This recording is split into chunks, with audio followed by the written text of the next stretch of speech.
Août 2025. Les échanges commerciaux. Chine-Russie chutent brusquement.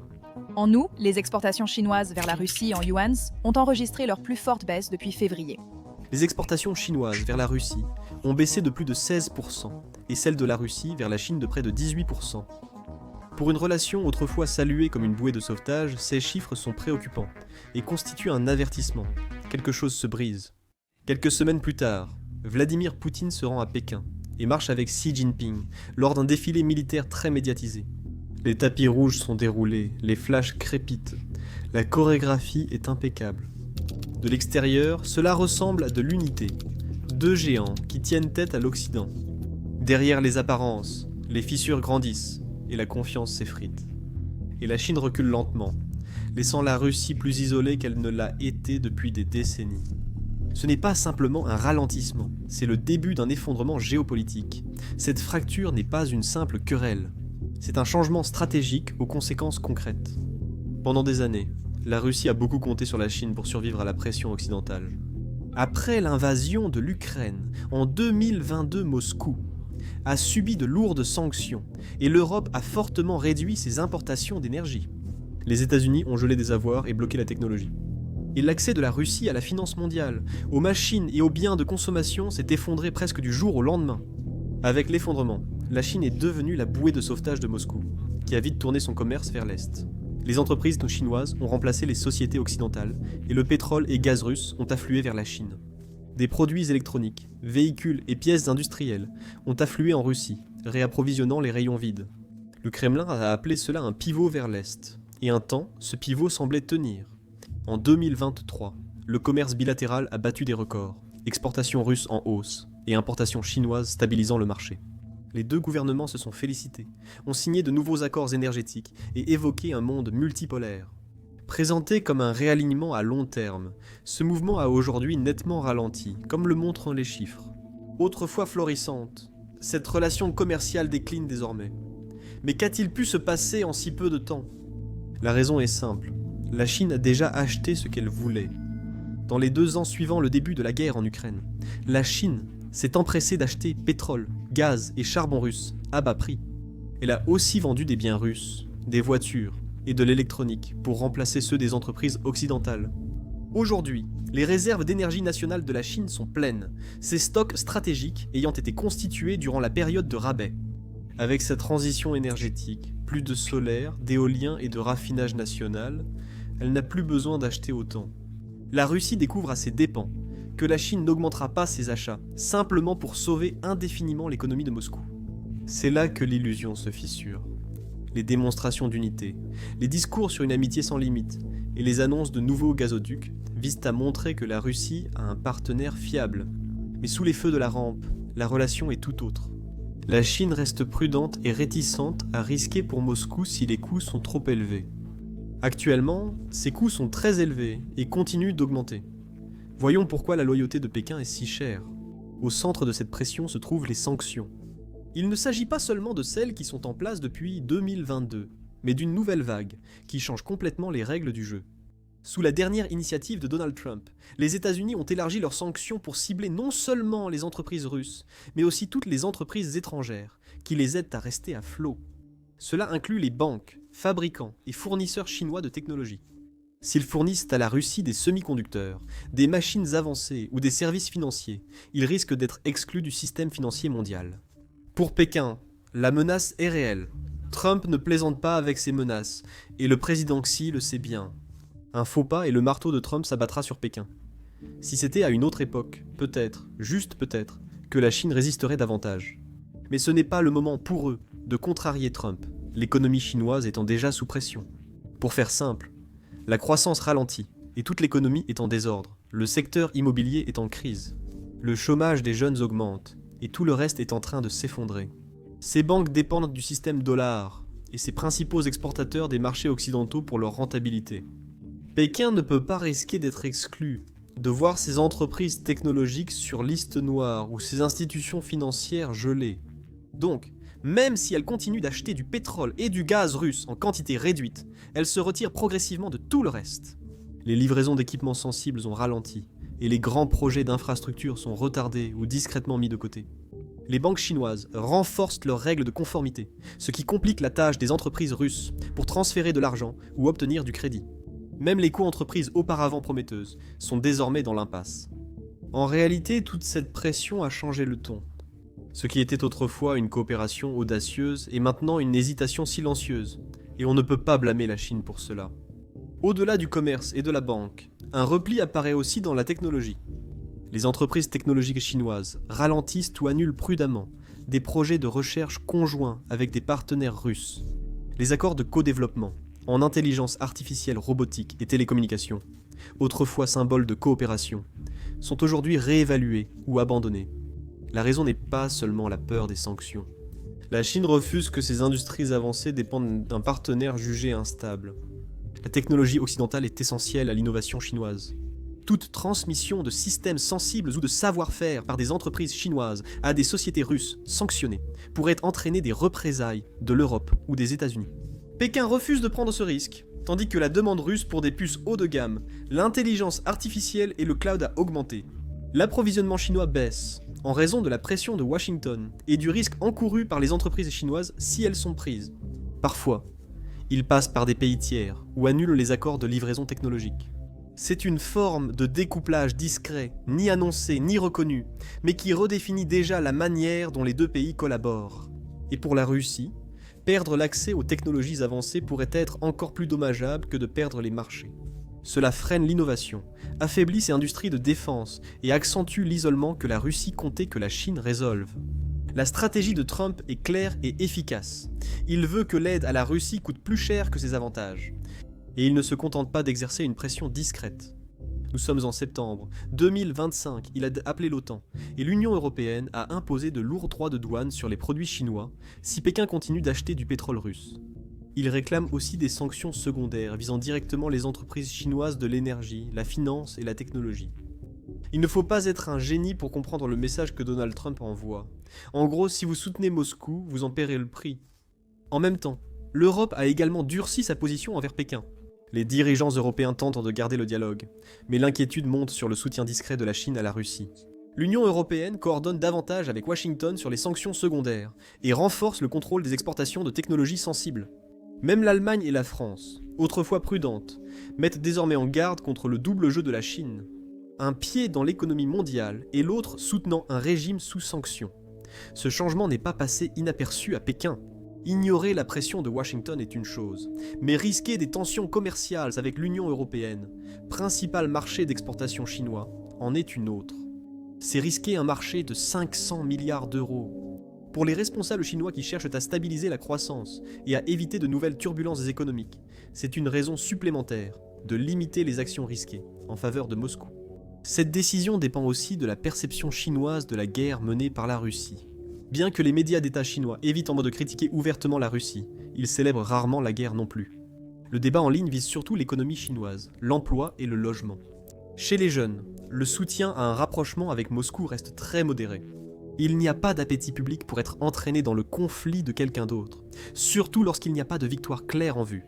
Il semble que personne en Chine ne se précipite pour faire tomber la Russie. En ce moment, tout le pays est concentré sur sa propre survie. Les dirigeants chinois se concentrent désormais sur la stabilisation de leur économie, plutôt que de soutenir un pays devenu un fardeau. Cela ne signifie pas la fin immédiate du partenariat, mais la Chine pose des limites claires. Plus Washington fait pression, plus les limites se durcissent. Pour la Russie, c'est une réalité risquée. Et pour Poutine, eh bien, il en pleure probablement dans son lit. Le pivot vers l'Est supposait que la Chine resterait toujours disposée à acheter, vendre et investir. Mais cette hypothèse s'effondre, laissant la Russie très exposée. Il réalise seulement maintenant que la Chine n'aidera que si cela sert ses intérêts. Mais elle ne se sacrifiera pas pour la Russie, ni maintenant, ni sous pression. Et comme si la situation n'était pas assez grave, la Chine n'est pas la seule à reculer. D'autres partenaires clés de la Russie se distancient aussi.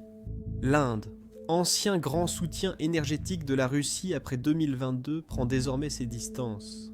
Entre mai et août 2025, les achats indiens de brut russe ont chuté de plus de 30% les cargaisons, au comptant ayant presque diminué de moitié par rapport à l'année dernière.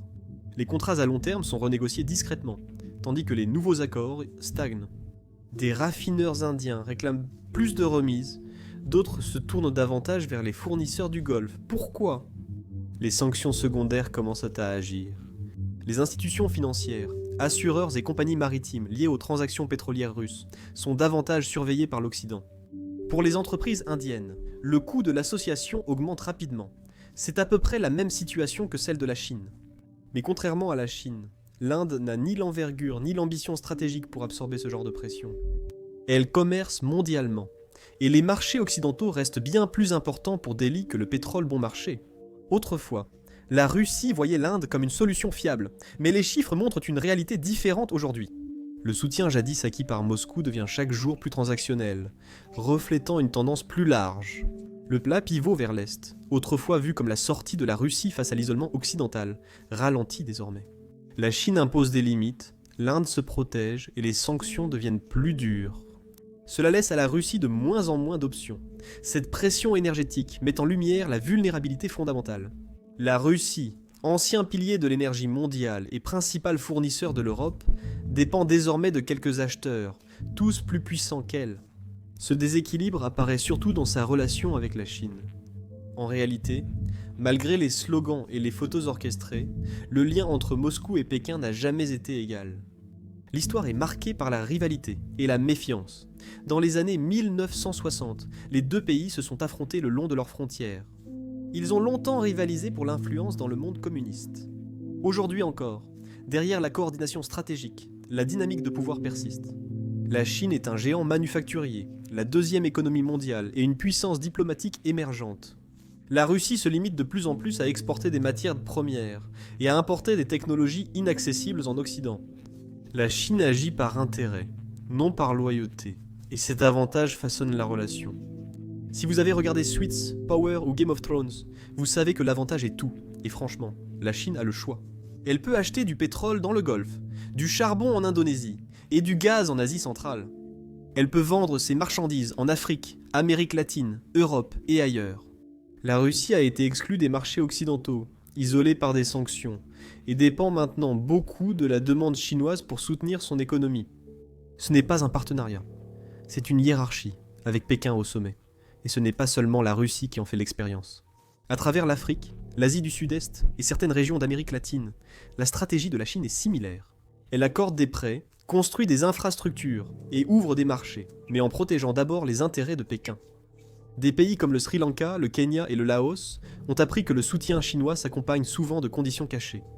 Une dépendance sans la capacité de négocier. La Chine maximise son influence dans chaque relation, utilisant son poids et ses ressources pour imposer ses conditions.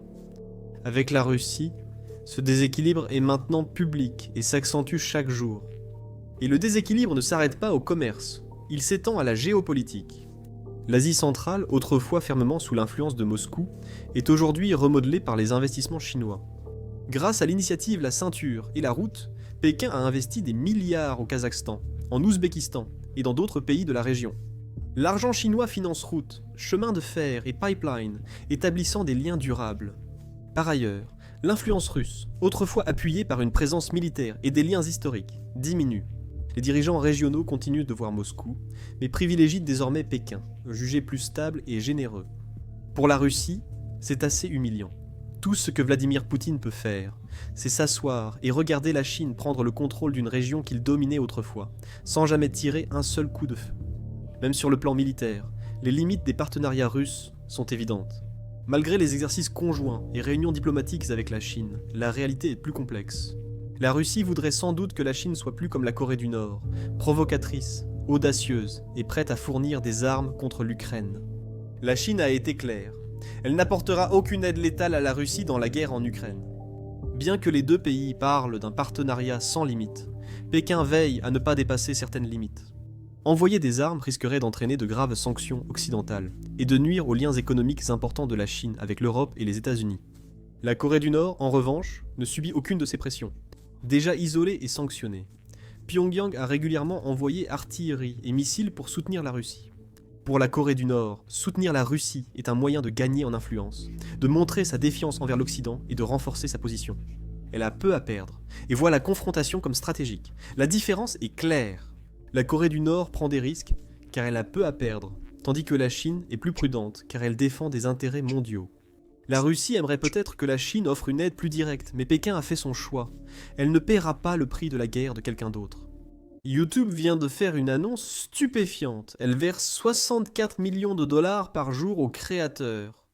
Pourquoi ? Eh bien parce que YouTube n'a pas assez de créateurs. C'est pourquoi vous voyez sur votre page d'accueil des vidéos avec moins de 1000 vues, comme celle-ci. Bien sûr, cela ne signifie pas que tout le monde doit créer une chaîne. Mais si vous vous êtes déjà demandé, si vous deviez lancer une chaîne YouTube ou sans visage, c'est le moment idéal. YouTube verse chaque jour des millions aux créateurs, et met plus que jamais en avant les chaînes récentes et petites. Mais je suis sûr que vous avez beaucoup de questions sur la façon de commencer et de développer une chaîne. Nous recevons des questions par email tout le temps de la part de certains d'entre vous. C'est pourquoi nous avons rassemblé tous nos conseils YouTube dans une seule vidéo totalement gratuite.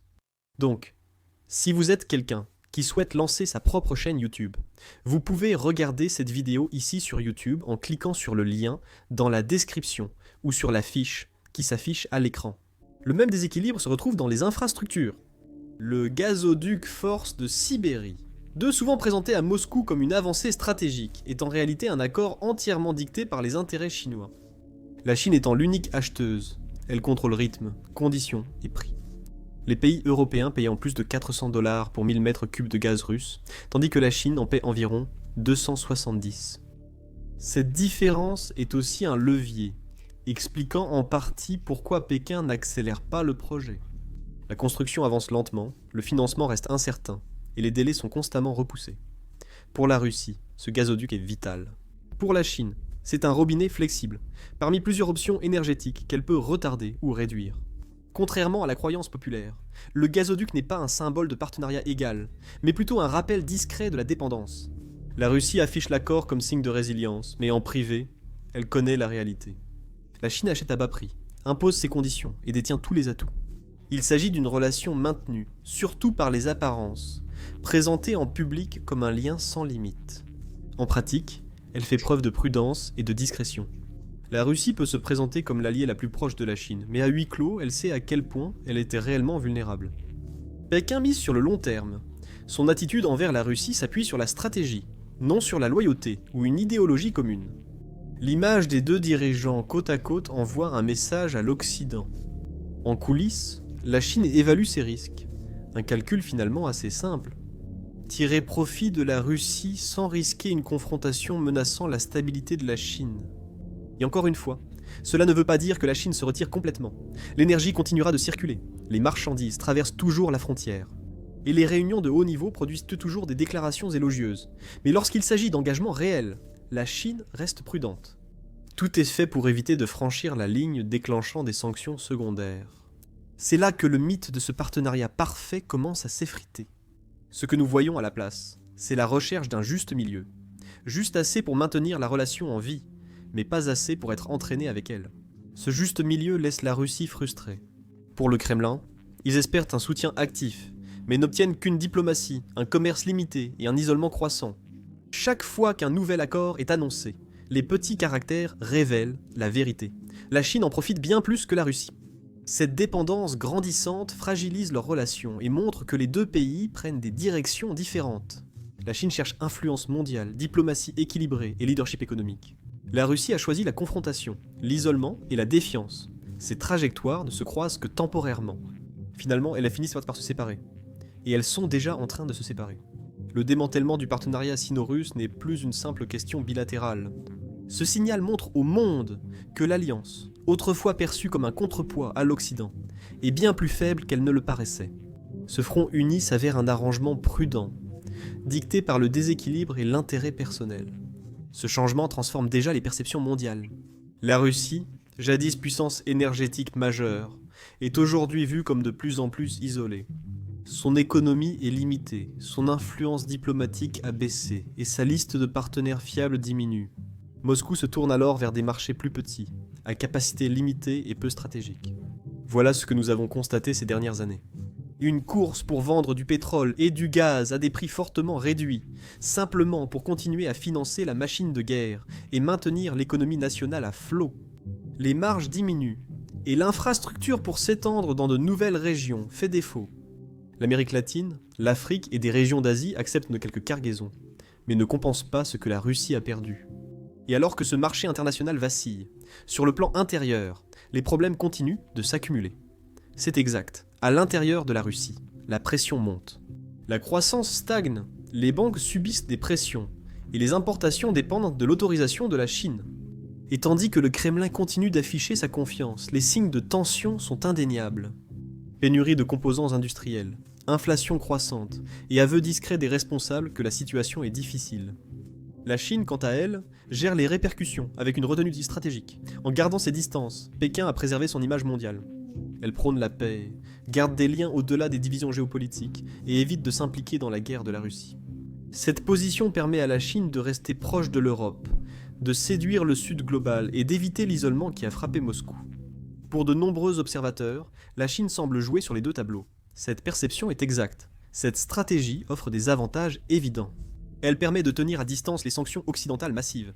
Elle permet à Pékin d'apparaître comme une puissance responsable, évitant l'implication militaire directe tout en profitant discrètement du désespoir russe. Chaque baril de pétrole acheté l'est à prix réduit. Chaque accord favorise la Chine. La Russie, sans levier, accepte les conditions. Mais cette distance empêche aussi d'approfondir la relation. La rhétorique de l'amitié sans limite suggérait autrefois un contrepoids audacieux à l'influence occidentale. Aujourd'hui, cela ressemble plus à un slogan qu'à une véritable stratégie. Pour les capitales occidentales, ce changement compte. L'urgence autour d'un axe Chine-Russie diminue. Ce qui subsiste, c'est un accord transactionnel sans cohésion, basé sur la commodité. Vous souvenez-vous quand nous avons évoqué l'impact majeur de cet abandon progressif ?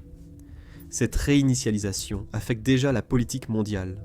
En Asie centrale, les dirigeants qui craignaient autrefois de se retrouver pris entre Moscou et Pékin voient désormais la Russie en déclin et la Chine aux commandes.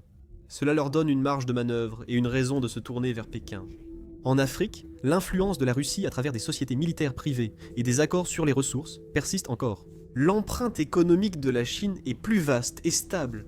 Au Moyen-Orient, les deux puissances ont courtisé l'Iran et l'Arabie saoudite. Mais la puissance financière de la Chine lui donne l'avantage, tandis que la Russie peine à suivre le rythme. Pour l'Occident, cette évolution offre des opportunités mais reste complexe. L'isolement de la Russie facilite sa contention. Avec moins d'alliés et un commerce en baisse, Moscou projette moins sa puissance. Mais le positionnement prudent de la Chine la rend plus difficile à isoler. Contrairement à la Russie, Pékin continue de se présenter comme un partenaire mondial, une source d'investissement et un acteur des institutions internationales. Cela la rend plus résiliente et difficile à contrer. Pour la Russie, ce n'est pas qu'une déception. C'est un échec stratégique. Si la Chine n'est pas le recours, qui le sera ?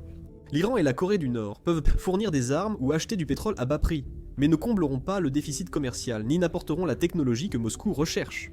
Ils ne sont tout simplement pas des substituts économiques. Ils ne sont que des rappels de la chute de la Russie. La Russie est aujourd'hui plus isolée que jamais.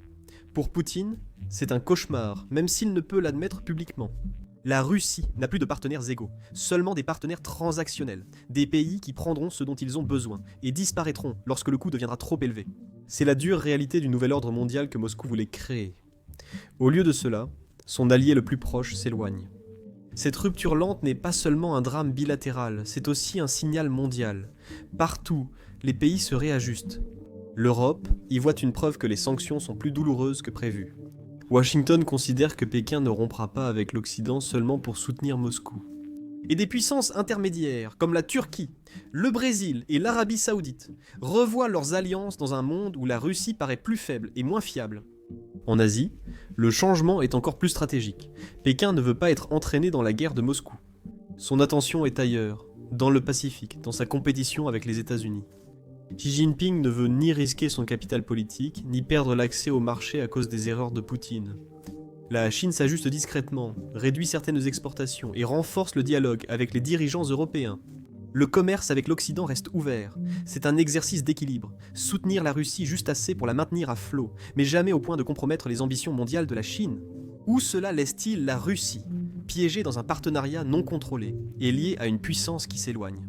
La Chine continuera d'acheter, mais seulement à des prix fortement réduits. Elle sera présente pour les séances photos, mais pas pour les plans de sauvetage.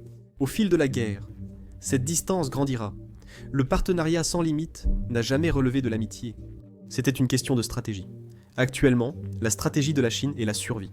Moscou se retrouve sans partenaire fiable, une économie en déclin, et un avenir dicté par les limites imposées par d'autres, non par ses ambitions. La séparation ne sera pas autorisée, mais elle est en train de se produire. Et pour la Russie, c'est ça, la véritable crise.